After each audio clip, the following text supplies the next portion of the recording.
call the meeting to order. Roll call. Mr. Brophy. Here. Ms. Deeroff. Here. Mrs. Kratz. Here. Ms. Nyman. Here. Mrs. Scott. Mr. Updegrove. Brad Updegrove. Here. Mr. Roger Updegrove. Here. Mr. Zawada. Here. Mr. Panarello. Here. You all rise for the Pledge of Allegiance. Sound. Pledge allegiance to the flag of the United States of America and to the republic for which it stands, one nation, under God, indivisible, with liberty and justice for all.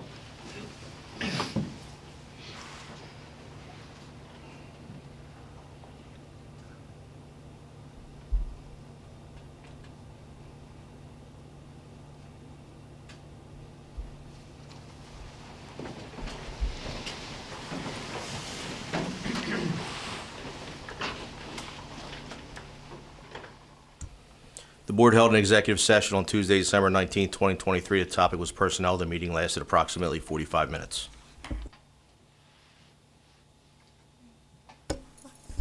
I just wanted to, once again, be able to recognize our outgoing school board members, Mr. Brian Hemingway, who served Region 3, who had served as a Boyertown board member since 2019, and Ms. Lisa Hogan, Region 2, who also served as a Boyertown board member since 2019. I wanted to thank them both for their time that they served, their support in, bringing the best education to our students here in Boyertown that we personally possibly could, especially at the time that they were serving of 2020, 2021, when we were quite challenged, but just really wanted to recognize and let them know how much we appreciated their work. I did have a token, a small gift that I did give, and I know that Mr. Hemingway received his, but I will make sure to reach out to Ms. Hogan again. Just wanted them to keep the Boyertown Bears close to their hearts, so they both got nice T-shirts from Boyertown. So thank you.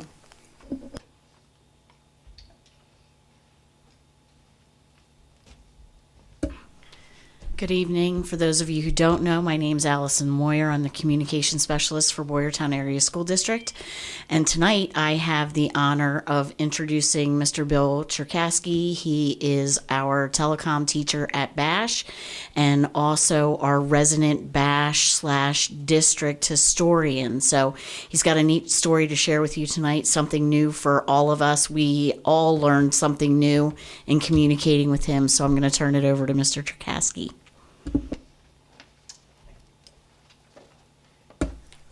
Hello, everyone. Thank you for allowing me to speak. I appreciate it. First of all, I'm not a Boyertown graduate. I'm actually a Methacton graduate. However, I've been working in the district since 1999, so twice as long as I was a student at Methacton. So I know much more about Boyertown than Methacton. I first got interested in the history of the school district and Boyertown High School in 2014. We were having an in-service in the old building, and this is when the rooms looked just like this in this picture. And for whatever reason, in the in-service, they had us all in the different rooms of the old building, and we were in different sessions in there.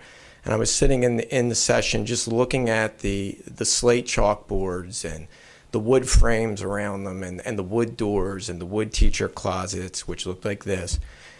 And I was just imagining, all the teachers and the students that had been in there, like the picking chalk out of these chalk trays.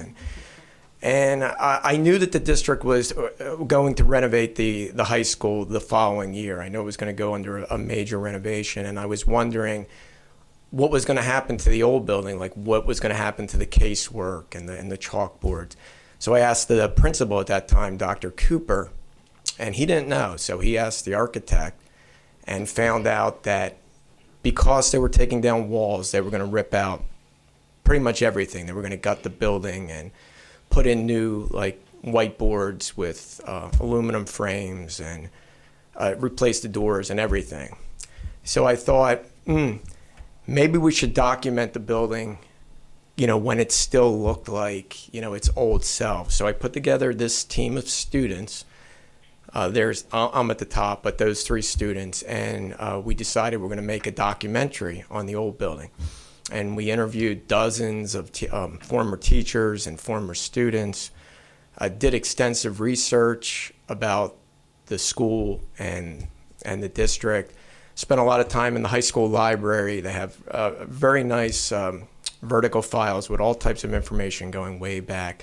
Also met with people at the Historical Society, Betty Burden, who is a 1962 graduate, and she shared a lot of her research with me, and Kim Frayne, who was a 74 graduate, and she had a lot of research, and she shared it with me.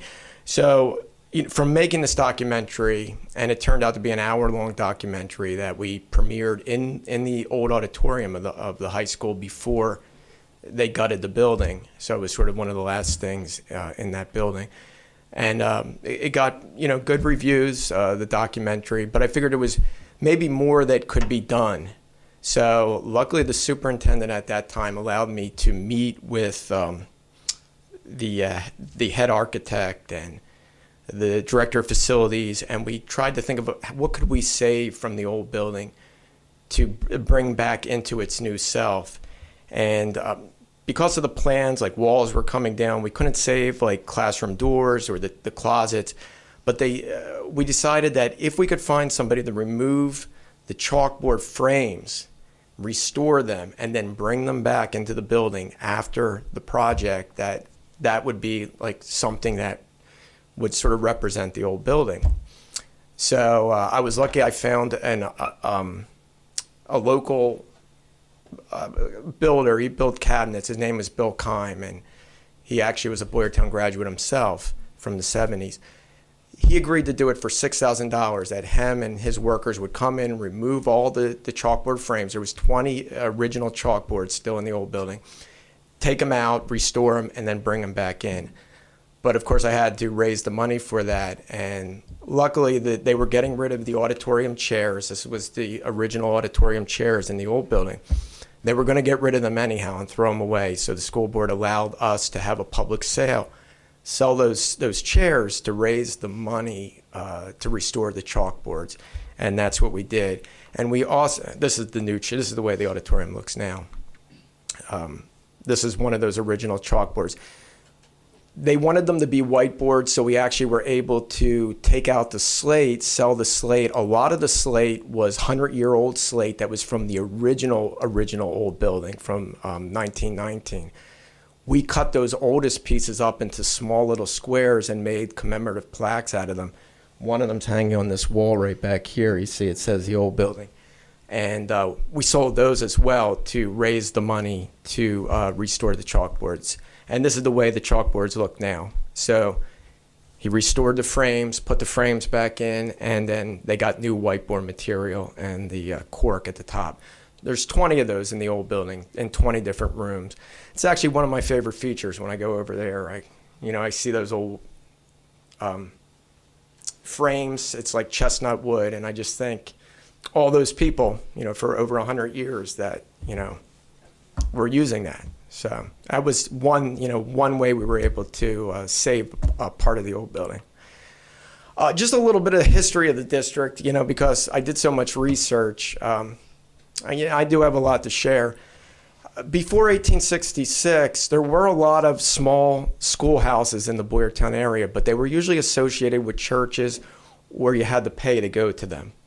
However, in 1866, the borough of Boyertown was founded, and they built their very first public school, free schoolhouse, and it's in the left side of this picture right there. And this is on Chestnut Street in town, and they call this the Chestnut Street School. This building is still there today. Here's a current picture of it, and that's that building that I said is still there. Where the Chestnut Street School is, it was where this triple row home is. It was eventually knocked down when the district started expanding. But that original school, that Chestnut Street School, was a grammar school, and then it also had older children as well that they considered high school students. Although they didn't have a graduation, students just stayed in school until they sort of just felt that they got enough learning and then they would move on. There was no set course of studies like there is today.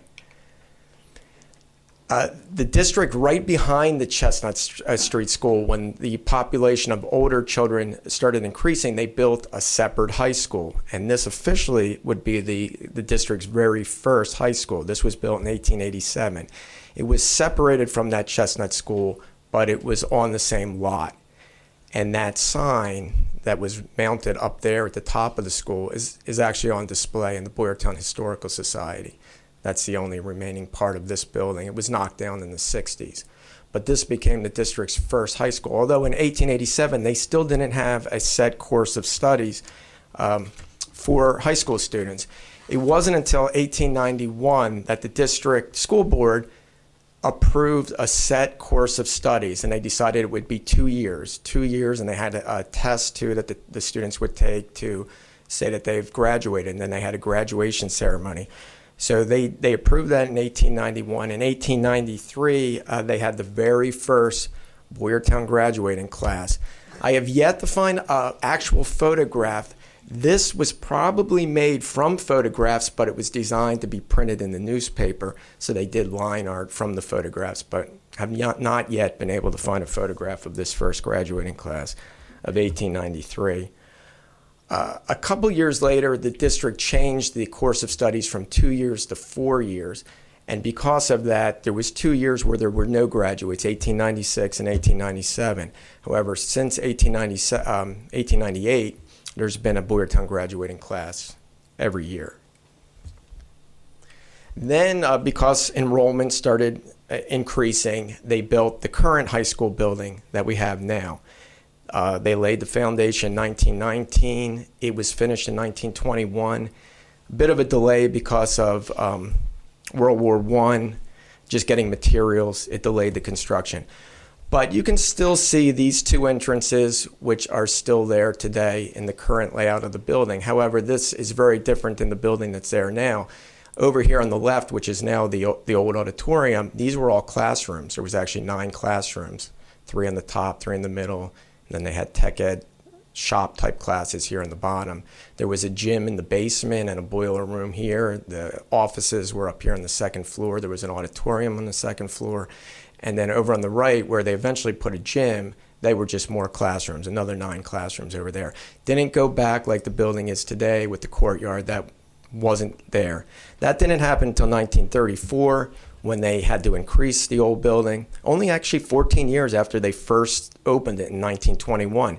14 years, it was already too small, and they had to enlarge it. More than double the size of it. And this is sort of the layout you have now. You have these concrete front pieces, not as high as they are in this picture. They were cut down over the years. But the layout is still very similar to it is in this picture, which is from the 1930s.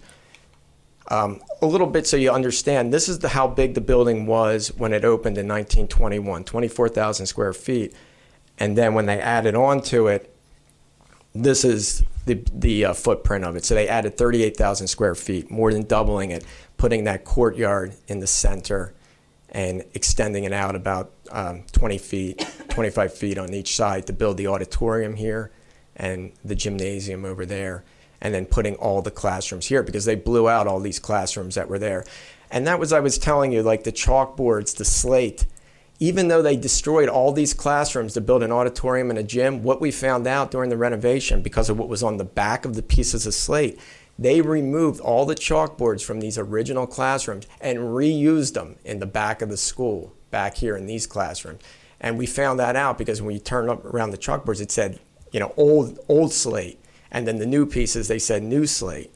And we just sort of put it all together that they didn't throw that stuff away. They reused it. It was pretty neat. And so the building is this footprint now, the old section of the building, 62,000 square feet. Now, something they did after they opened up that new expansion onto the school is they came out with a school logo. And they had it designed here and put it at the top of the stage in the auditorium. Came out with a logo, an official logo for the school. Here's another shot of it at the top of the stage. We actually still have this exact logo that's in this picture. We have it on display in a lobby next to the guidance offices. Here it is. And this was the school district's first logo. Boyertown High School, 1891, the date that the school board approved the course of studies for the high school students, has the school motto, Labora e Vince, which is Latin. It means work hard and succeed, and an open book, which means, desire to learn. In the 40s, they made a school flag. The freshman class of 1944 actually paid to have this flag made, and this is the following year. They're presenting it to the principal at that time, George Swinehart, at an assembly in the morning. Had that school logo that I just showed you in the center of the flag, Boyertown High School. In 1953, the borough of Boyertown, for grades 7 through 12, decided to merge with 11 other area school districts for grades 11 through 12. They wanted to do a joint high school system. These are those districts that they merged with. Because of this, they realized they were going to need to build a new addition onto the building. The way they funded it is they based on how many students each one of these school districts were sending to the high school. They had to fund that amount for the new senior high addition that they were going to build onto the existing high school building. Because of that, they at that point on, they called it Boyertown Joint High School, because now all these different municipalities are coming together. And they changed the motto. Instead of just Boyertown High School, now it was Boyertown Joint High School. And they put two dates. Let's go back. Instead of just 1891, they also put 1953, the date of the merger of all those districts coming together. And then this is what they put on the top of the stage. Then they took the old one down, put it in storage, and they put this one at the top of the stage. There was also then a joint school board. Each school district had their own school board of 5 board members, and then they formed one where they took one board member of each of those 12 school boards and had a joint school board that had 12 members. So they would make decisions on matters that involved the high school. However, just a few short years later, in 1956, they decided to make a joint school district that included grades 1 through 12, not just 7 through 12. And at that point, they wanted it became the Boyertown Area School System, and then the name of the high school then changed to Boyertown Area High School, and they got rid of the joint. So you see that on the yearbooks here from 1956. It said joint high school, but then by 1957, they went with Boyertown Area High School because that's the way they named the school district. It became the Boyertown Area School System or School District. But, I mean, if you can imagine this, when they did that then, they formed a school board that included 5 board members from each area for a total of 60 school board members. Imagine how difficult that was. This plaque, which we actually restored and rehung it back in the old building, this plaque was made in 1956 when this happened, and it was proudly put in the school. But then over time, because there's so many additions happened, that came off the wall, and I found it in one of the boiler rooms, and it was all scratched up and had graffiti on it. But we sent it out and had it sandblasted and restored, and it's hanging back up in the school because this was the first joint school board. However, they did have a steering committee with 1 board member from each of those areas for like 12 members that got together on a regular basis for, weekly operations. But they, would still occasionally meet with all 60 board members. As crazy as that is. In 1966, though, they decided it was too cumbersome to govern the school district that way. So they created the system we have now with 3 regions, 3 board members from each region for a total of 9 board members. This is the first school board that had the 9 board members in 1966. And that's still the way we go today.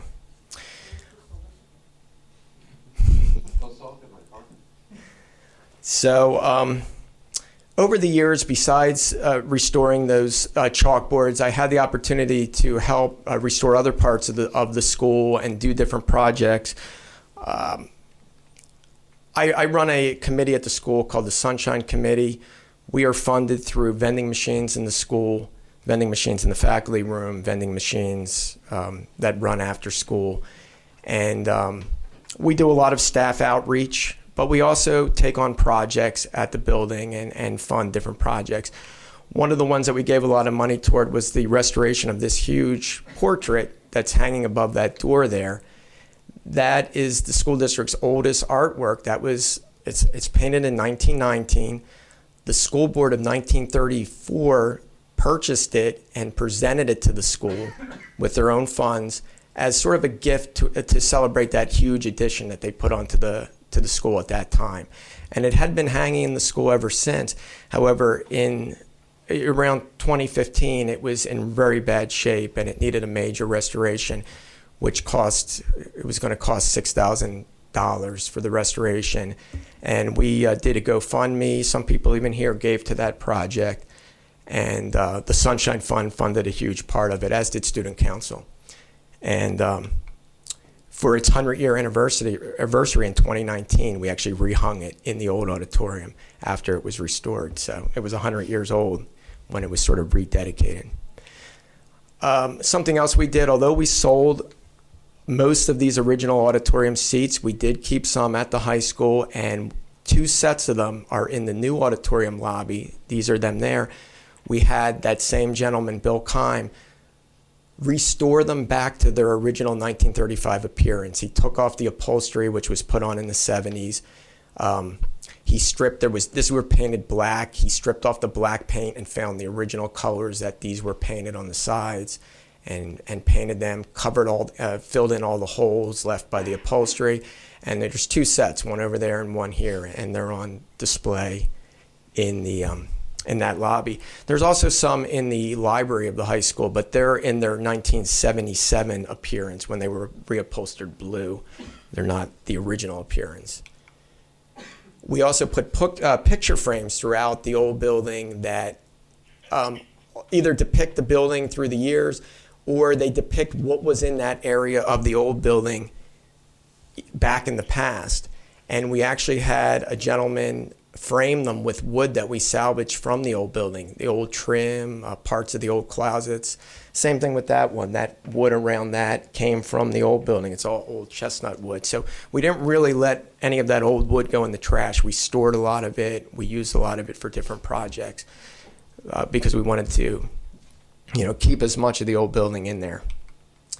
We also had Bill Kime make this showcase out of old closets from the old building. One was a built-in teacher closet, and the other was a standing closet in one of the classrooms. So he refinished them to make them into one solid showcase, took out some of the wood in the bottom to put glass, and we have a lot of memorabilia from the school, things that we pulled out, old lights, old bells, old doorknobs, knob and tube wiring that was pulled out of the old building during the renovation. So all types of stuff is in that showcase. That was another project. This 1994 date stone was pulled out during the 2016 renovation. We had it, and there was a time capsule behind it. We had this monument made to put the time capsule back in there. We actually worked with the class of 1994 at their 20th class reunion. They raised money to help build this, and then the Sunshine Fund paid the remainder. We opened up the time capsule, looked at the stuff in there, put most of the stuff back, put new stuff in there too, and put it back in there. This is to be opened in 2094. I don't think any of us will be, well, maybe Evan over here. Maybe he'll be around to see that. We also had different construction plaques, like this one here was in the boiler room. This was the 1934 construction plaque. It was all tarnished. We had that restored. It's a big heavy bronze plaque, and then put back on the wall.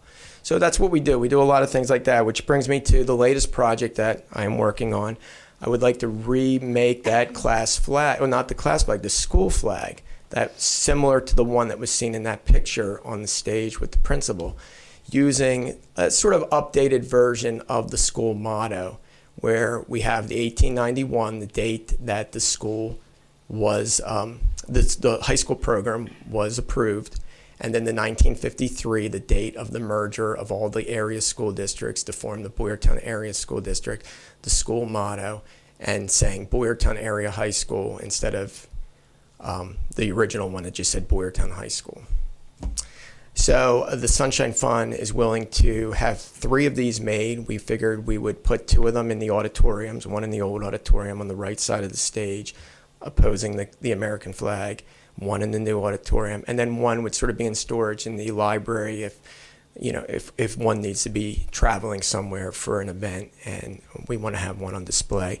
But we would have them sewn. They would be double-sided flags, probably 5 by 4 foot, a typical, about the size of what the American flag would be in the auditorium, that size. So that's, why I approached the administration, then it eventually got to central administration and the school board. I don't know, does anybody have any questions about that? Well, I just want to thank you for that history lesson. That was awesome. And thank you for the research that you've done over the years. I'm sure it was quite intriguing, especially since you were working within the building for so long. And I'm sure finding that time capsule was a cool find. But I just wanted to thank you because very enjoyable. Thank you. Great walk through history. But The time capsule, there's another time capsule behind the 1934 date stone. So if I'm still around in 34, I'll probably say, let's cut this open and take out that, because in 2034, that'd be 100 years. It would be a neat time capsule to open. Thank you for all of the work. I know you were exceptional on the chalkboards and getting that sale, and it's phenomenal. I've heard a lot of people commend you for all of your knowledge and the history of this. So if we approve this tonight, I'll gladly give a donation. I don't think Thank it's you. for approval, we're just being told that that's what he's working on. And I'm sure he'll take a donation, though. I will definitely. And you've been very generous in the past. I think you've purchased some of those plaques, haven't you, which went to those chalkboard frames. I appreciate that, Mrs. Nyman. Yes. Thank you. Well, thank you very much, Mr. Trudell. Thank you very much. All right, next we have Our student representative report. Hi, hello, ladies. Hi. Okay, so our report this month is actually the one from last month. We didn't have an opportunity to present it, so some of this information might be a little dated, but we're going to go over it anyway. So good evening, board members and meeting attendees. We're excited to announce that we had our student luncheons at the middle school last month. And before that, we just want to discuss some general events and news from last month. To start, we'd like to congratulate Ella Albright, Kyle Rigner, and Ryan Schatz on being recognized as commended students in the 2024 National Merit Scholarship Program. We are proud of their accomplishments and can't wait to see what they accomplish next. We're also happy to announce that seniors took the win of the 2023 Powder Puff football game, and although juniors didn't go down without a fight, it was a close call all game, and thank you to all the players, coaches, cheerleaders, and staff who helped make this game one to remember. Last month, the class of 2026 facilitated a food drive to benefit Preston's Pantry. Each homeroom at Bash was encouraged to bring in goods to donate. With the school's help, they were able to collect a total of 1,400 items for donation. Okay. So last month, Liliana and I were able to make a trip over to the middle schools to do a luncheon, and we had some general questions since this was our first luncheon with them of the year, but we allowed students to kind of take the conversation and topics where they wanted to go and what they wanted to discuss, obviously moderated by Liliana and I. We first asked about how they felt their classes were going so far, just to get started off with like a general overview. They had a lot of positive things to say about their teachers, and they felt really respected by them and felt as though they could talk to many of them on a personal level if they had to. There was only one concern regarding like different learning styles, but we will discuss this further with administration later. As well as excellent student-teacher relationships, students also pointed out their access to a wide variety of clubs. We heard many positive comments on youth and government and TSA, as well as a shout out to both middle school libraries for creating engaging opportunities for kids to get involved with a new craft or hobby. Some students presented concerns about awareness of students with disabilities in the hallways and transition periods, but also discussed how certain buddy programs provided education and developed awareness of understanding each other's differences. We also discussed the REACH program in middle school and heard some student opinion on Smart Futures. Many voiced their request for more job-related activities, such as building a resume and filing for working papers. Students also shared their appreciation for some of the tough topics REACH covers and are grateful to learn about real-world topics. And so we understand that for them it's still relatively the beginning of the school year and that there will be more to come on the topic of high school and transitioning later, but we want to make sure that the students get as much information about it as possible. Specifically, many students had no idea what our reference to like AP classes were, which is understandable seeing as there's still quite a few months left before they have to decide if they want to take any. However, they wanted us to pass along that they wanted as much information as possible about these classes because many students want to take them but are not sure where to start. So if we could make sure to touch upon these topics closer to course selections, that would be great. We would like to thank Mrs. Dombrowski and Dr. Maori for allowing us the opportunity to visit, as well as all of the students that participated for sharing their ideas and opinions. We can't wait to hear from a variety of student voices as the year continues. All right. Thank you, board members and meeting attendees, for listening to our report tonight, and have a great night. Thank you, ladies. Next, we will have the Senior High School Program of Studies presented.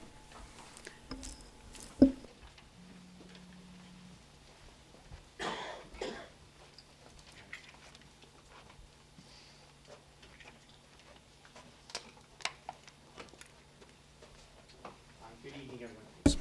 Try that again. Good evening, everyone. It is a tough act to follow, Mr. Cherkasky, but I'll do my best up here. First off, I want to start off by thanking Mrs. Landis and Dr. Berge for all their hard work. I would be remiss if I did not include Ms. Greener to that conversation, as well as Mrs. Town.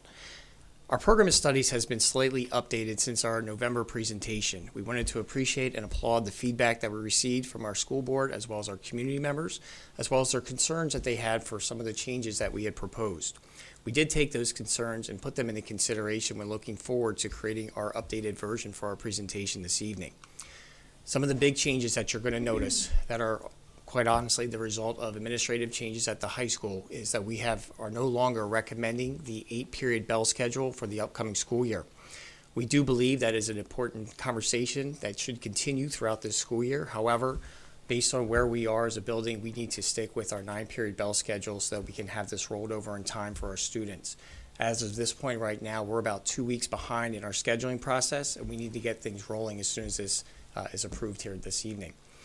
One of the things you're going to notice too is that some of our requirements are a little bit different. The world language requirement, we're still recommending that is removed. That would remove that 0.5 credit for a required world language. But we also want to supplement that with a half a credit for our career portfolio. I think you're going to find that as the state shifts in the next few years, that requirement is going to become an essential component as we meet the needs of our students. The other thing is that with those offsets, it maintains our 24 credit system that we have right now. So to kind of recap, we still want to maintain 9 periods. We have a modified bell schedule that we'll show you shortly, but also to maintain our 24 credits by basically switching the requirement for a world language class and adding the half credit for the career portfolio. We still would like to run that semester-based class for students who are interested, providing we have enough capacity to do so, but the word requirement needs to be taken off so that students are not forced into that situation. As we go through and share some of these updates with you this evening for both the upcoming school year as well as continuing to look long-term and prepare for the years ahead, we just wanted to continually come back to the district instructional model as we look at these different scenarios and work on making decisions for students. We continue to focus on that positive learning environment for our students and life-ready learning, which includes that voice and choice for them in trying to best align the coursework that they're taking with their goals for their future and the things that they need to help them take the successful next steps each year as they progress as students in our school district. Along with our instructional model, we have aligned some goals to the work that we have been doing. Our goal continues to be increasing that instructional time for all of our courses, as you'll see in just a couple moments. With our plan for the 9 credits for 9 periods for next year, we're continuing to maintain those 40-minute classes, but also making sure that we have that opportunity for students who need extra help or need to connect with clubs and different activities and that sort of thing. And as we look long-term and continue those conversations over the course of the next year to look towards the 25-26 school year and beyond, and determine whether a shift to 8 periods would make sense for our district or not, that is a big piece of that conversation. Another one of our goals is increasing those student opportunities for real-world experiences in the classes that they are taking. As we had mentioned the last time, there are 2 new courses at the high school that we had proposed to add to the program of studies for the upcoming school year, and we would still like to see those 2 courses in place for next year. Increasing opportunities to pursue courses and opportunities that relate to their interest, careers, and college. And again, that's where that voice and choice piece comes into play. We will continue to have the offerings of the world languages that we currently have available for our students. We're not looking to remove any of those opportunities, but again, providing a little bit more flexibility in our students with how they get the credits that they need in order to graduate to align with those interests, careers, and future plans. And then just making sure that we've reallocated any resources we have at the high school to best serve the needs of all of our students, whether that be staff or materials or a variety of different resources that we utilize at the high school to make sure that we can meet the needs of all of our learners.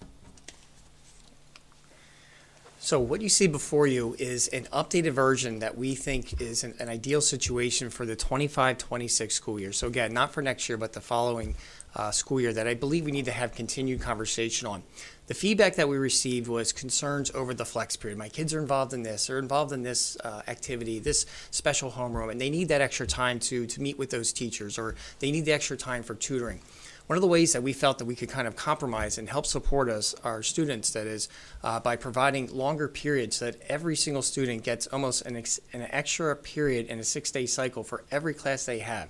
That's where you could have built-in tutoring. That's where you could have opportunities to do more creative think, pair, share activities and really dive deeper into the curriculum without adding any more to the curriculum itself. Looking at the bell schedule that we proposed, we came up with the idea of having kind of longer homeroom periods that would allow students who are in those specialty clubs an opportunity every Tuesday and Thursday, for example, to have a half-hour homeroom where they are in their specialty homerooms. That could also give an opportunity for students to get passes to meet with other teachers so that they could get the help and support they needed, whether it's from a tutoring perspective or collaboration in helping support other activities. So this is something that I think we need to continue to have in our conversation. One thing that kind of worked to our benefit with this is that we were on such a tight time restraints to make this happen that it forced a lot of these conversations to take place. It's a lot easier to say, oh, we'll do it later, we'll get to it later. It's not until next year's program of study. But having these deadlines forced upon us really made our staff as a whole and our department leaders and our school counselors and our students really consider all the options that we have and look at what we can do better to support our students. We still collectively believe that the 8-period schedule is the best way to support our students, but it's not feasible for next year at this point. So these are something that I think we should consider to have continued conversation over. Here is our proposed schedule for next year. The periods, like Mrs. Landis said, will remain the same at 40 minutes. The biggest change is that the flex period has been removed and added to the time in homeroom. So rather than the current 7-minute homeroom that we have, and then the roughly 25-minute flex period that we have between periods 2 and 3, we condensed them and renamed it and are going to retool this into a homeroom advisory period.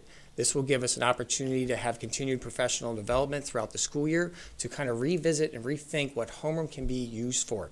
Yes, it is the house where we keep our career portfolio when we monitor our students' graduation requirements to get to their senior presentation, but it's also an opportunity where we can put students who maybe have GIPs into the same homeroom, where we have students who are in TSA, they can remain in their homeroom, and for every single day they have a half hour to get started to work on their assignments, and that's from when the bell rings. So if you have students who get there even earlier and the teachers who are starting at 7:20, they could have almost 50 minutes a day if they got to school early with those clubs, with those advisors to get the help and support they need. The other opportunity that this allows is that everybody's on the same schedule. So if a student who has math tutoring needs gets an e-hall pass to go see their actual math teacher, it actually aligns better because now the teachers are free, everybody's on the same schedule, as opposed to, well, I have a study hall period 4, but my math teacher has class, I can't go in that time. So I think this offers a lot more flexibility. It keeps in mind the same ideas and concepts. It helps remove one of the transition periods. It meets a lot of the goals that we had projected in our first November presentation while still maintaining the ability for students to take, the 9 periods of class plus a lunch.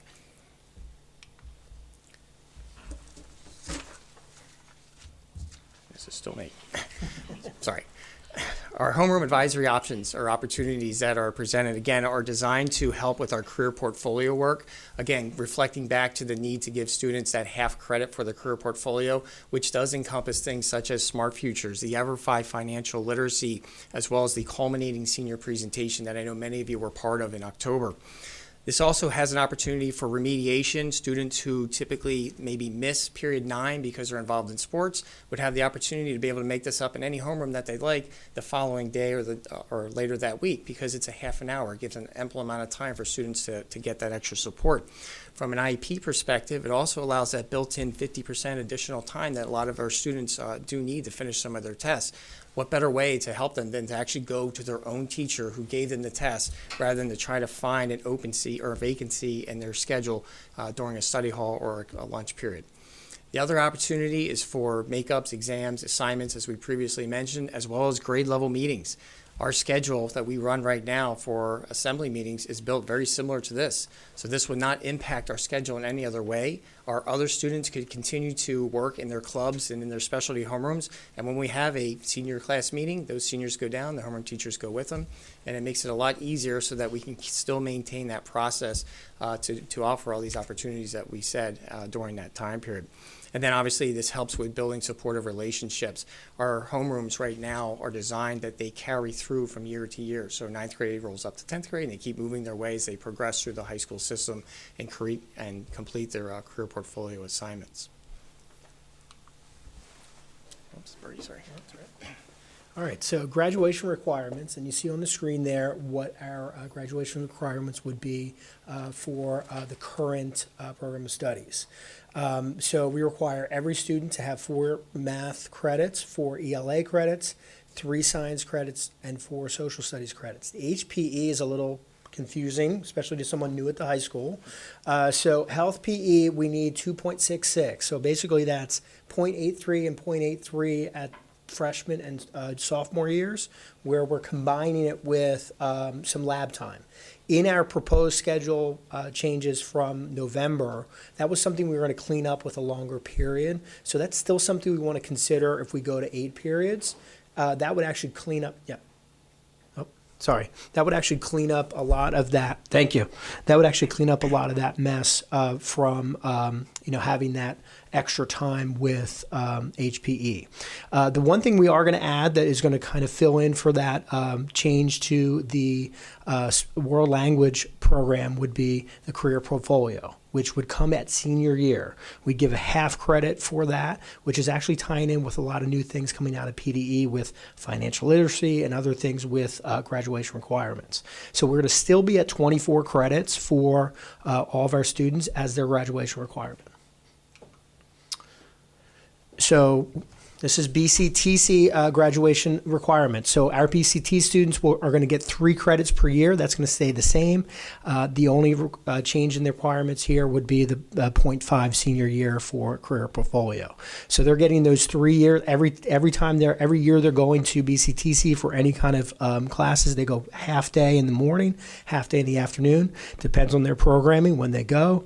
They would get 3 credits per year for that programming. So a total of 9 credits for most of our students. A majority of our students are 3-year BCTC students. The rest of the requirements pretty much stay the same. And this is another thing that opens up kind of our flexibility for students with the changing of the world language program. It gives them a little more flexibility and extra kind of elective that they can choose on their own. And then we see our grade level progression for the different grades.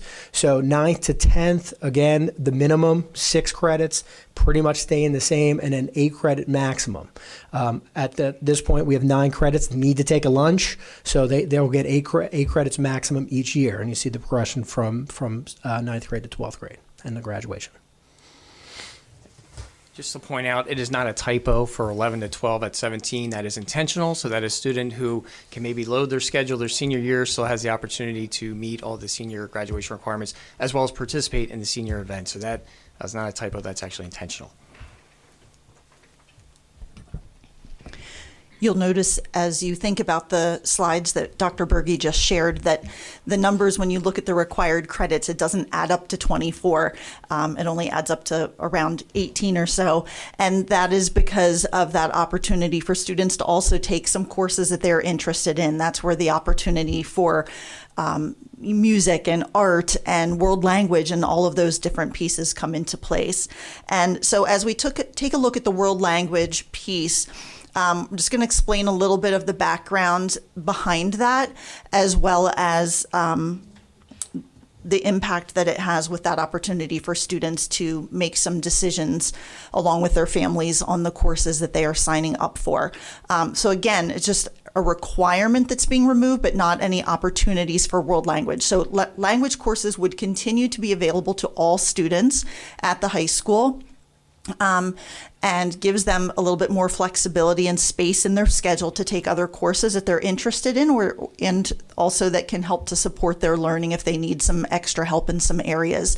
It provides greater opportunity for them to take courses that are aligned with their needs and plans. If you look at the chart that's there, we have some graduation data for our past 3 years of classes.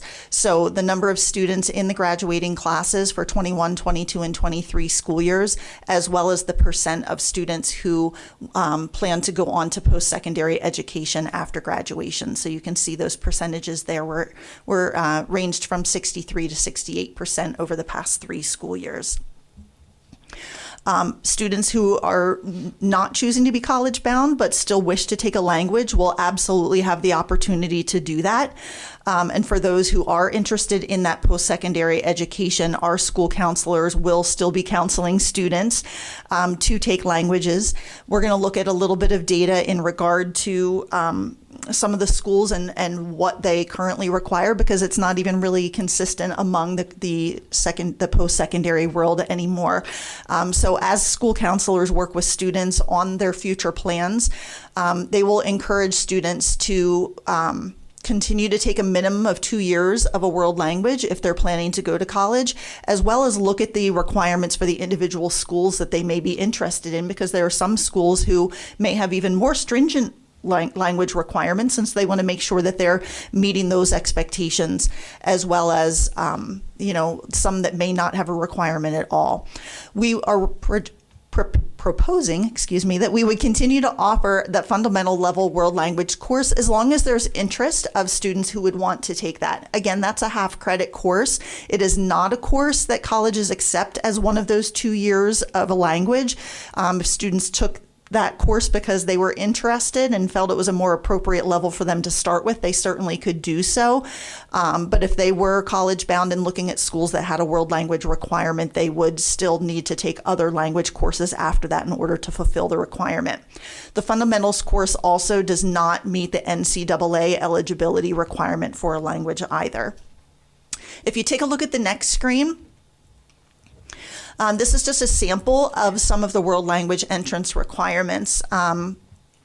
Mrs. Greener provided us with some information. She has a much larger list than this, but we pulled a cross-section of some of the schools that our students may be applying to, or that we've had several students attend in recent years, just to give you an example of some of the differences in the schools and the programs that are out there in terms of what world language requirements schools have. As you can see, some of them have a 2-year requirement, but it's not consistent. Some of them don't even have recommended world language credits currently, while others do. I thought the one that was most interesting was that the U.S. military academies recommend but do not require world languages for entrance. So again, our school counselors are very in tune to this information, and they stay current on the updates to it as well, so that they can do an effective job of counseling our students and making sure that they're prepared for their next steps. As we were researching this, we also did look at our neighboring school districts as well as some of the other high-performing districts in the state of Pennsylvania.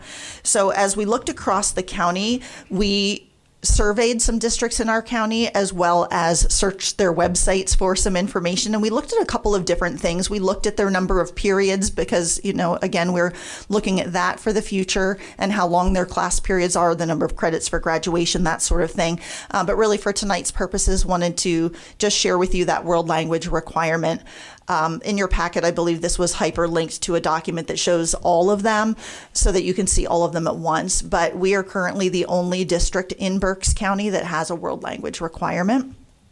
And then if you move on and look at the statewide comparison as well, again, at some of those top performing schools across the state, and looking at some particularly that size-wise are somewhat similar to Boyertown as well. And looking at where those schools are ranked across the state, again, we are the only ones that have that world language requirement.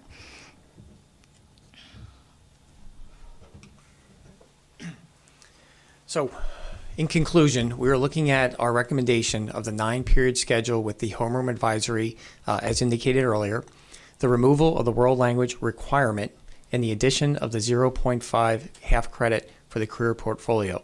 Our credit count will remain at 24 credits. The other two potential options would be to continue our 9-period bell schedule that we have right now with our flex period between periods 2 and 3, removing the world language requirement and adding the 0.5 career portfolio requirement or credit, and then maintaining the 24 credits. Option 3 would be to remain exactly as we are right now, which is status quo, 9 periods with flex, keep the world language requirement, and no credit for the career portfolio, still maintaining 24 total credits. At this time, we'd like to address any questions that the school board may have. I don't have a question. I really have a comment that tonight's motion will be for the recommendation, the top recommendation of what they just presented. So the other two obviously are on the table should we need them, but the motion is going to be covering the recommendation as presented.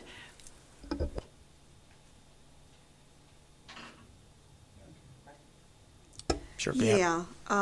My question, if we go with the recommendation, and after the first quarter, you, the professional, see it's not working, will we be able to go into either option 2 or option 3? Well, option 2, basically, I guess. From which aspect are you referring to? The schedule component itself or the if credit we requirements? do the recommendation now with the extended homeroom, Mm-hmm. and that is not working at the end of the first quarter, would you be willing to pull that and go into option 2, which would be the same except not have the homeroom? My concern would be if we're already delayed in the scheduling process right now as it is. To set up Flex takes a considerable amount of time over the summer to preemptively get those sections ready and assign teachers to them. We then offer a survey to our students during the first week of school, and it takes us about a month to hand schedule the 2,200 kids individually into those sections. To try to put that forward in the middle of the school year without planning ahead to go to a Flex would be a massive task. So in essence, no, we would have to live with what we presented this evening, but I'm pretty confident that they believe that moving that flex time from the middle of the day, well, the middle of the morning, essentially to the start of the morning is really a better way of utilizing our time. Really allows for kids who might be coming in, late, due to anything. It really fits at the right spot for, our day, to be honest with you. A small example would have been earlier this week when we had the massive flooding and we had 11 school buses late and we had to alter our schedule. With that schedule in place, nobody would have missed any class. That was a fun morning, let me tell you. Yes, I know. Yes, sir. So my understanding is once we commit to this one, we're committing to that for the year, which is what I would expect. Yes, sir. So that's where you're going. I do like the fact that you're making this a living document, though, year to year, because not only do the students have to learn this, the teachers have to learn this. So it's going to be a change for the teachers also to make that, get past the confusion there also, I think, on EC when they go to do this, because it's different. But I like the fact that you're going to look at it year to year, or during the year, to look for modifications year per year. Okay, thank you. I would agree, sir, and I appreciate your feedback. I think the professional development would be required if we went to the 8-period schedule, and I don't think we have enough time this year to put that into place for next year. Does she have a question? I'm sorry. Go ahead, Mrs. Dariff. What they're presenting, does that include the 2 new clubs? There are 2 new classes. They are including the astronomy class and the phys ed class.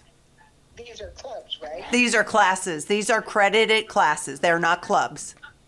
Well, who in the world decided to use those instead of having a second-year language or something? I'm sorry, what was that question? I said, who put in for these things instead of a second year language or something else that would be more for all the students, not just for a select few? The additional classes that they are recommending are for everyone. They are I know they are, but I'm just saying they're not very universal for all the students. I mean, one's just for sports and one's for astronomy. Yep. So to clarify, those 2 new classes are not replacing anything else. They are in addition to, that is a result of student voice to have more opportunities in those particular areas. We're basically trying to meet the demand that the students have asked for us. I hope that helps clarify. Thank you. And it's an honors level astronomy class, right? How many students signed up for those 2 classes, or you don't know yet? They did not exist. Do you have an idea of how many wanna? I do not at this time. I'm sorry. So if it turns out that we only have 10 people sign up, you would drop them? So we would only run courses that we can fill, regardless of what course it is. And what number are we looking at to fill? It depends on the course, but a course like that, somewhere around 20 or more. So if you didn't have 20, you would drop? That's correct. We're not adding any new clubs, Mrs. Dariff, no.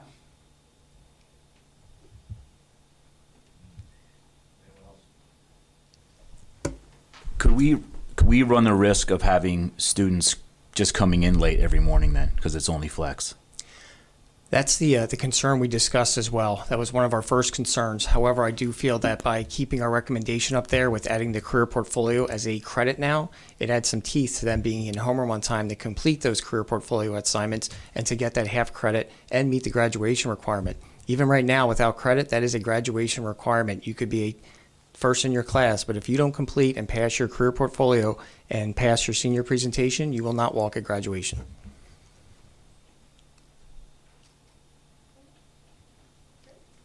All right, thank you very much. Yes, thank you, everyone.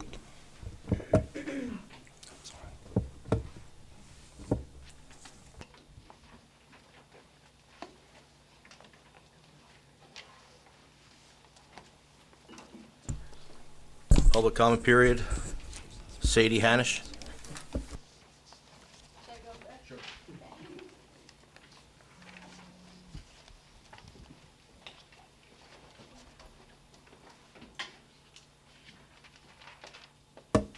Okay, good evening. My name is Sadie Hanish, and I am a sophomore here at Boyertown Area Senior High. I'm here tonight to express my concern that is shared with many others regarding the changes to the high school program of studies. The Boyertown administration has shared with us why they believe that the new 8-period and no flex schedule for the 2025-26 school year will be beneficial, especially for students who have many free periods. However, I, along with many students at BASH, believe that taking away a period in flex from the day will have a detrimental effect for the majority of students. By taking away a period from the day, many of the students who are involved in multiple electives will not be able to fit everything into their schedules. Examples of students who will be negatively affected by this change are students in multiple art, music, and any other elective classes in a foreign language class, or students doubling up in advanced classes. For example, this year I am taking orchestra, chorus, and German 1. With the proposed schedule changes for the 2025-26 school year, I, along with many students, would need to drop a class, which will take away a chance for us to be involved. Focusing on how this schedule change will impact Boyertown's music department, 33% of music students are in more than one music course at the high school currently. This number isn't even including the number of students taking multiple electives other than music. With this new plan, many students will need to choose just one music class to stick with. Boyertown is known for having an exceptional music department. Just a few months ago, the show choir performed at a board meeting here, and the board members were all appreciative of all the talent here at Bash. Out of the 42 students who are in show choir currently, 25 of us are involved in multiple music courses other than show choir. That would mean that 60% of the students involved in show choir might need to drop a music course. By shortening the schedule to 8 periods, the number of students involved in the music department will largely decline. Overall, so many opportunities will be taken away from students to be involved in activities that they truly enjoy doing. In addition, with the proposed schedule change for the 2025-26 school year, one language course will no longer be a requirement. This will cause issues because for many students, it is important for them to have multiple language credits for college. Some students will choose not to take a language course throughout high school because it will not be required. This might negatively impact them when they go to get into college, as it is something that college administrations strongly recommend and look for. Contrastly, there will be a large group of students who know that it is really important for them to take a language course in order to fulfill college requirements. As a result, they will drop the art, music, and other elective classes that they enjoy to better their chances of furthering their education post-high school. Overall, this new plan might work for our school district and administration because there will be fewer students in open campus. This likely will not impact the less ambitious students who are not involved in electives and don't need open campuses to get their work done. However, it will negatively impact the large majority of students who enjoy being involved in the activities offered here at Boyertown and who are constantly striving to be their best. In conclusion, the proposed program of studies for the 2025-2026 school year will not best serve the needs of all the students here at Bash. Thank you for your time. It's very much appreciated.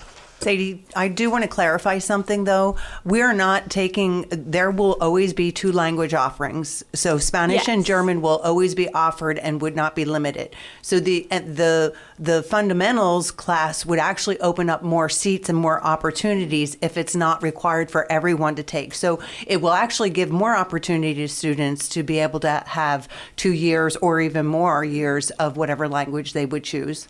Okay. Yes, and I feel like the point I was trying to get out there was more that with being involved in other electives, say a student's involved in 2 electives, they wouldn't really be able to, they wouldn't have the time to fit that into their class. Thank you.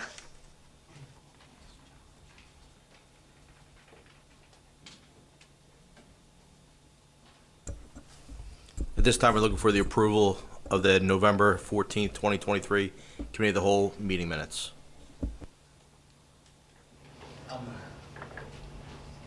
Second. Brophy seconds. So we have Mr. Updegrove and Nyman. Mr. Brophy. Yes. Ms. Deeroff. Yes. Mrs. Kratz. Yes. Ms. Nyman. Yes. Mr. Brad Updegrove. Yes. Mr. Roger Updegrove. Yes. Mr. Zawada. Yes. Mr. Pinarello. Yes. Motion carries. At this time, we're also looking for the approval of the December 7th, 2023 School Board Reorganization meeting minutes. Nyman moves. I'll second. Mr. Brophy. Yes. Ms. Deeroff. I'm sorry. So the The motion is the approval of the December 7th, 2023 school board reorganization meeting minutes. Yes. Mrs. Kratz, Yes. Ms. Nyman, Yes. Mr. Brad Updegrove, Yes. Mr. Roger Updegrove, Yes. Mr. Zawada, Yes. Mr. Panarello. Yes. Motion carries.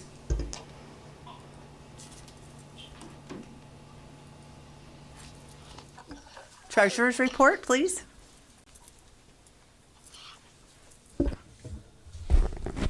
Good evening. Tonight I will be presenting to you a few highlights from the October and November treasurer's reports.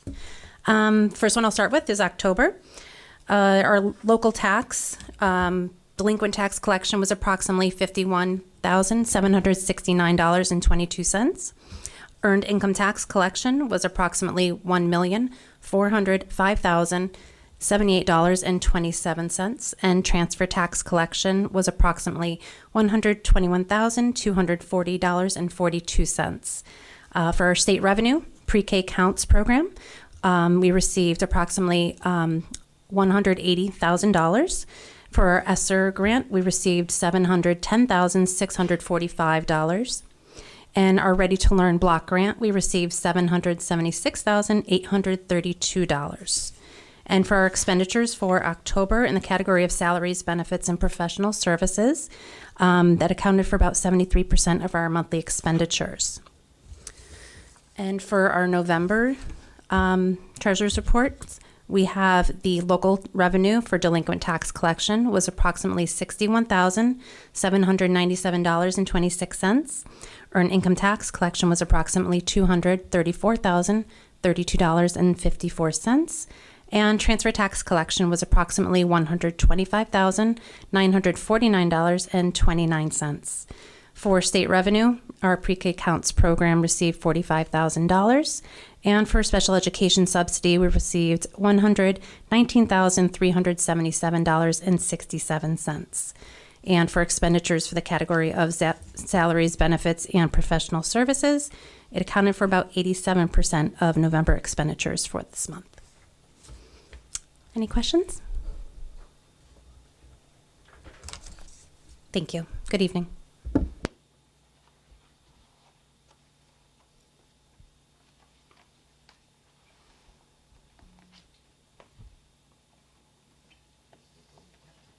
Motion to approve? The October treasurer's report? Brophy motions.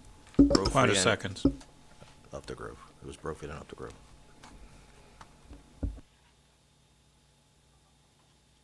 Mr. Brophy, Yes. Ms. Deeroff, Mrs. Kratz, Yes. Ms. Nyman, Yes. Mr. Brad Updegrove, Yes. Mr. Roger Updegrove, Yes. Mr. Zawada, Yes. Mr. Panarello. Yes. Motion carries. Now looking for a motion for the approve the November 2023 treasurer report as presented.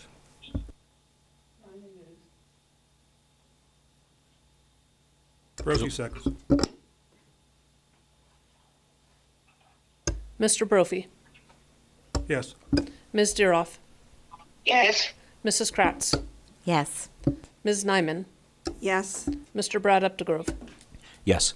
Mr. Roger Updegrove, Yes. Mr. Zawada, Yes. Mr. Panarello. Yes. Motion carries. Okay. Under the superintendent's report, this evening, we have the appointment of the BCTC Joint Operating Committee board member, representatives, and alternate. At this time, the recommended action is for the board to approve the appointment of Mr. Roger Updegrove as the BCTC JOC board member representative and Ms. Christine Nyman as the BCTC JOC board member alternate representative for the term beginning January 1st, 2024 through December 1, 2027. There's a lot of moves. Brophy second. Mr. Brophy, Yes. Ms. Deeroff, No. Mrs. Kratz, Yes. Ms. Nyman, Yes. Mr. Brad Updegrove, Yes. Mr. Roger Updegrove, Yes. Mr. Zawada, Yes. Mr. Panarello. Yes. Motion carries. Next, I'm looking for the Board of School Directors to approve the overnight trip for 3 students to the Pima District 10 Band Festival. Nyman moves.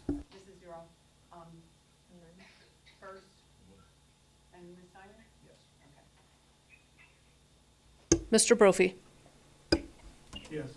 Ms. Deeroff, Yes. Mrs. Kratz, Yes.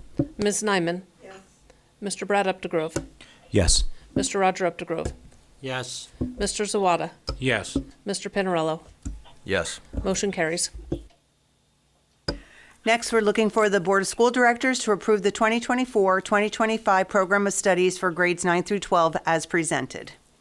Zawada moves. Any other discussion? Mr. Brophy, Yes. Ms. Deeroff, Yes. Mrs. Kratz, Yes. Ms. Nyman, Yes. Mr. Brad Updegrove, Yes. Mr. Roger Updegrove, Yes. Mr. Zawada, Yes. Mr. Panarello. Yes. Motion carries. Next, we're looking for the Board of School Directors to approve the CAFCO participation agreement for collaborative procurement of the food for the 24-25 fiscal year.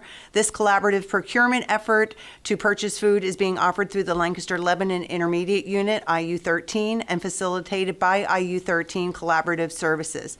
This agreement will be in effect for fiscal year July 1, 2024 through June 30th, 2025. Mrs. Deeroff moves. I'll second it. Brophy second.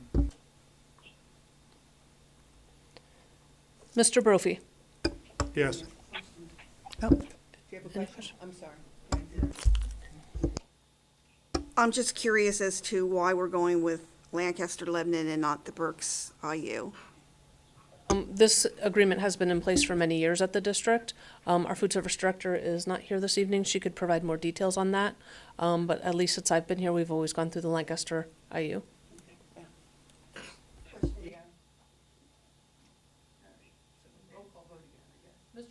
Yes. Ms. Deeroff, Yes. Mrs. Kratz, Yes. Ms. Nyman, Yes. Mr. Brad Updegrove, Yes. Mr. Roger Updegrove, Yes. Mr. Zawada, Yes. Mr. Panarello. Yes. Motion carries. Next, we have a motion to approve the compensation and benefit plan applicable to principals, assistant principals, directors, supervisors, and miscellaneous positions unless otherwise stated, retroactive to July 1, 2023, and ending June 30th, 2028, subject to the following. Effective June 30th, 2023, the board hereby eliminates the seal of supervisor of student services position found in the supervisory service compensation plan.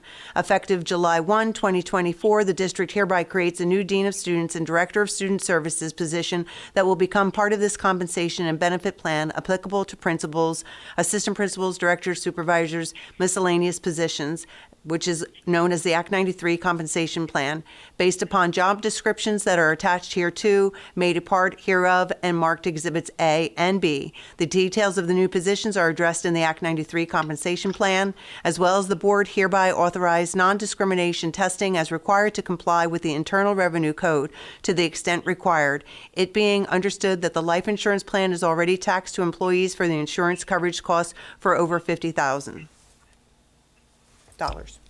Zawada moves. Panarello seconds. Questions? Do you have a question? No, no question. I want to make a statement. You can make a statement in your comment period.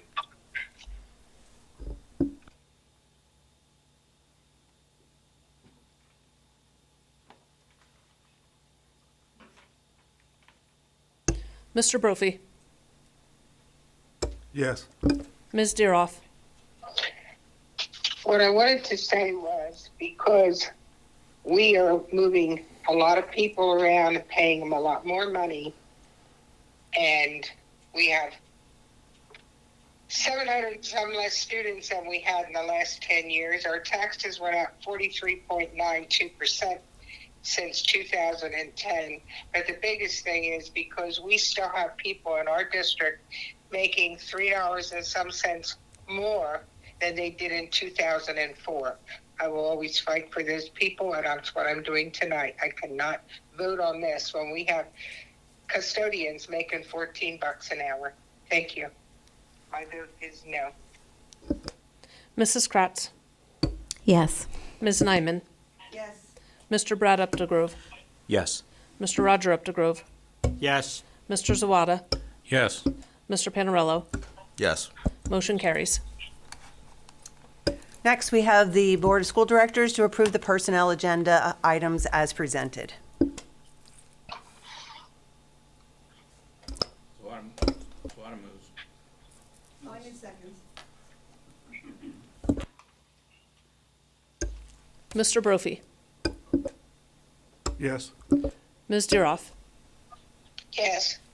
Mrs. Kratz, Yes. Ms. Nyman, Yes. Mr. Brad Updegrove, Yes. Mr. Roger Updegrove, Yes. Mr. Zawada, Yes. Mr. Panarello. Yes. Motion carries.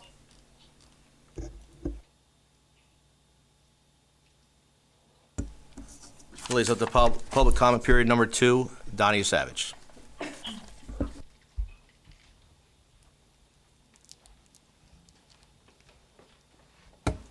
Thank you. Donnie Savage from Upper Frederick Township. I wanted to acknowledge Mr. Cherkasky's presentation on the history of Boyertown. You can really feel the community pride in our community and especially the pride in our public education system here that's been in place for over 130 years. And thanks to Leanna and Lexi for bringing the student voice to the board. I think that's really important. So I'm also coming to bring voice of the community. So you may have known Boyertown Forward as a political action committee, but now that work is done. And in recognition of the community of Boyertown Area School District public education supporters that our Boyertown Forward has become, we've decided to transition to be an advocacy group, sharing information about the district and listening to the Boyertown community. An example of how we're doing this is demonstrated by the questions we post on our Boyertown Forward Facebook page. I'll give you all a copy of this, but this is called a word cloud. This word cloud is an illustration of the results we received to the question, what do you think is our school's biggest strength? A word cloud illustration sizes the word or the phrase according to how many times it was mentioned.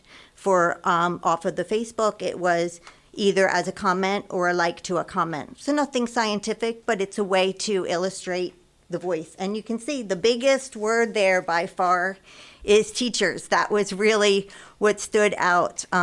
It really stood out how essential our community thinks our teachers are to our excellent school system here. Teachers were mentioned almost 4 times more than any other phrase. 88 times in particular, followed by 23 for our support staff and 19 for the music program, and then the rest of these words that you'll see. And again, I'll pass that out. So our Facebook page has now grown to over 500 followers, and we also have an Instagram account and a website. So our Boyertown Forward community includes students and families of Boyertown students covering the spectrum of educational needs and interests, as well as business owners and many other people from the community who understand how intertwined strong public schools and strong communities are. So we currently have a listening post out on our Facebook page, Boyertown Forward Facebook page, asking what people are looking for from the board. So we'll continue to accept comments to that into January. Everyone can see it. It's open to everyone, but we'll summarize it for you in about a month. So we hope to serve as a resource for the board, just one way for you to hear from your constituents, and we thank you for listening. Wishing you the best in 2024. Is it okay to pass these out? May I pass these out? Find them to Mr. Stout, and then we can take them from there, Mrs. Savage. Thank you. Thank you. Board comment period. Roger.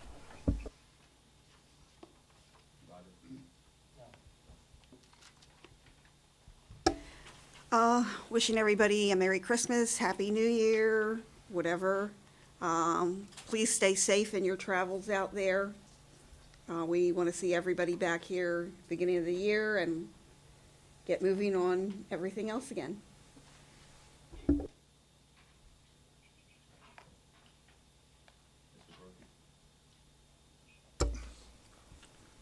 2 years ago, based on community input and community concerns, we looked at the program of studies. A lot of it had to do with there wasn't enough student-teacher time. We were keeping students way too much in study halls, and they weren't getting the teaching instruction that they deserve. The administration was tasked with looking at that, and rectifying is probably not the right word, is looking at how to make things better. My understanding is the administration followed that and went out to different schools. In fact, they went to a bunch of schools that are higher performing schools than we are to look at how their programs work and how we can emulate the best of theirs. This is going to be a change. I understand from the student point, it's a change. There's some things we all have to get used to. It's a growing program. Is it going to be completely correct the first time? Probably not.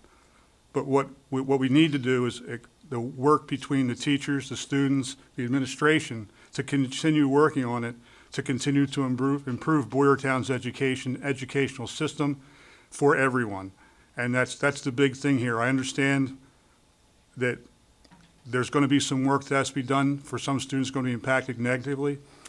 Maybe that can be worked out somehow with the administration and with the people in charge as we look at one-offs if we need to do that. But what we're trying to do is improve education for the entire 6,800 students. And I think this is a step in that direction. I thank you for that. And I think we need to keep moving forward. I know my goal is Boyertown to be in the top 10% of the state. And things like this are how we get there. So it's growing, confusing, chaotic at times, but this is how you move forward, and I think this is what we have to continue to do. Thank you.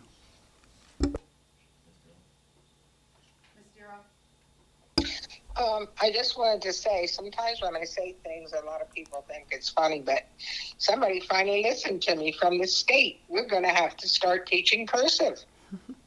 Passed the House, it passed the Senate, and the governor said he's signing it. So I'm excited. So not everything I say is funny. Also, we have a paint crew that we hire every year. I think we ought to start looking at a custodial crew for the summer. I think it would be very beneficial. I wish we'd go back to what we did years ago and had some of the students work after school. That worked out really well. We certainly can use the help when we're spending over $100,000 a year on overtime. And maybe we should start considering getting a robot. Other schools have them. I think it'd be very beneficial for us.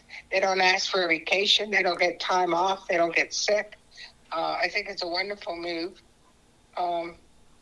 So that's all I wanted to say about that. I wish everyone a Merry Christmas and a Happy New Year, and come back to school in January safe. Thank you. Mr. Upton. Mr. Zawada. First, I want to reiterate what Mrs. Torsha said about Lisa and Brian. They did a great job, and it was really nice having their experience because they do have kids in the district, so that helps for some of us that don't. Lexi and Leanna, thank you for your input, and I appreciate everything you guys do, and keep throwing things out to other students, so if there is something that's going awry, maybe we can grab it before it turns into something major. I also want to thank or wish everybody a Merry Christmas, Happy Holidays, and a Happy New Year.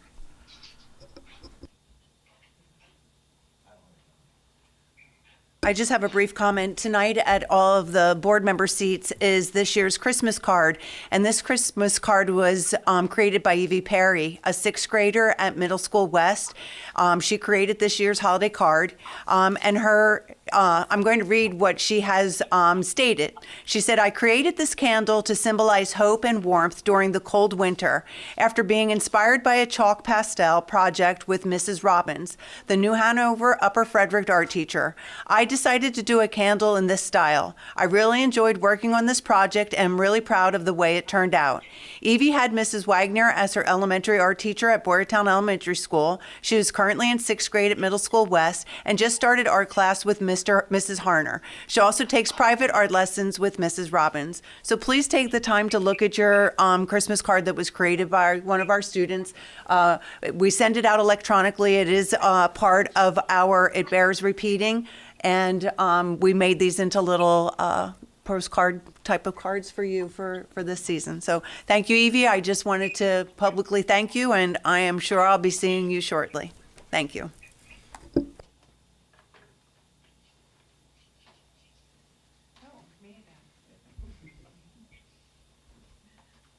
Upcoming meeting dates.